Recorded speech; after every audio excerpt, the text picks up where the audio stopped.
ఆడపిల్లలకి రక్షణ గురించి ఆలోచిస్తే చాలా బాధాకరంగా ఉంది. ఎందుకంటే ఎక్కడ చూసినా రేపులు, మర్డర్లు అండ్ ఆడపిల్లల కాలేజీ బాత్రూమ్స్లో హిడెన్ కెమెరాలు పెట్టి ఏ విధంగా పైశాచిక ఆనందం పొందుతున్నారో మనం చూస్తున్నాం. ఈరోజు నేరస్తులకి ఇంత ధైర్యం వచ్చింది అంటే దానికి ఈ ప్రభుత్వం సిగ్గుపడాలి. ఎందుకంటే గతంలో జగన్మోహన్ రెడ్డి గారి ప్రభుత్వంలో ఒక తప్పు జరగాలి అంటే ఎంత భయం ఉండేదో మీకు అందరికీ తెలుసు.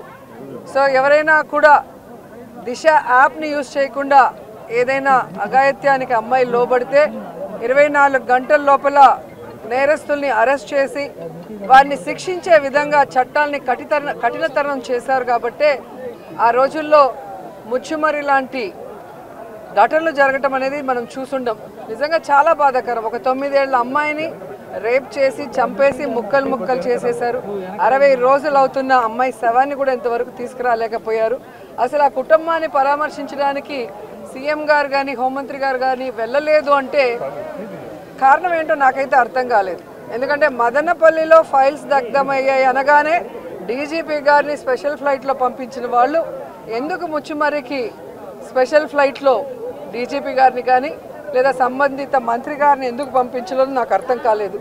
అలాగే నిన్న పేపర్లో చూశాను, గుడ్లవల్లేరు కాలేజీలో బాత్రూమ్స్లో హిడెన్ కెమెరాలు పెట్టారని పిల్లలు వచ్చి ఆడపిల్లలు చెప్తే అసలు అక్కడ ఏం జరగలేదని ఎస్పీ గారు చెప్పడం చాలా దురదృష్టకరం.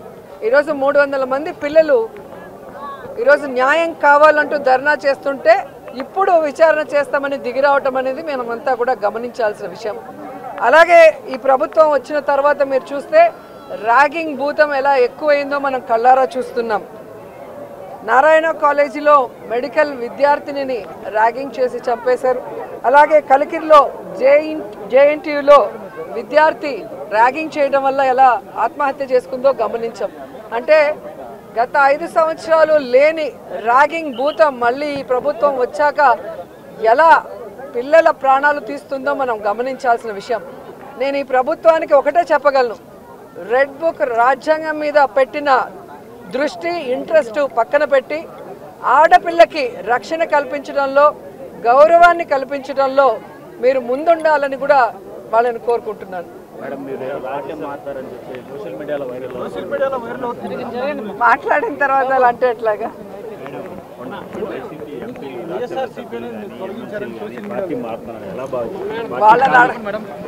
వాళ్ళని అడగాలి సార్, వెళ్తున్న వాళ్ళని అడగాలి. ఇది ఈరోజు కాదు, గతంలో కూడా జగన్మోహన్ రెడ్డి గారి ప్రభుత్వం అపోజిషన్లో ఉన్నప్పుడు 2014 to 19 కూడా ఇలాగ చాలామంది మారారు.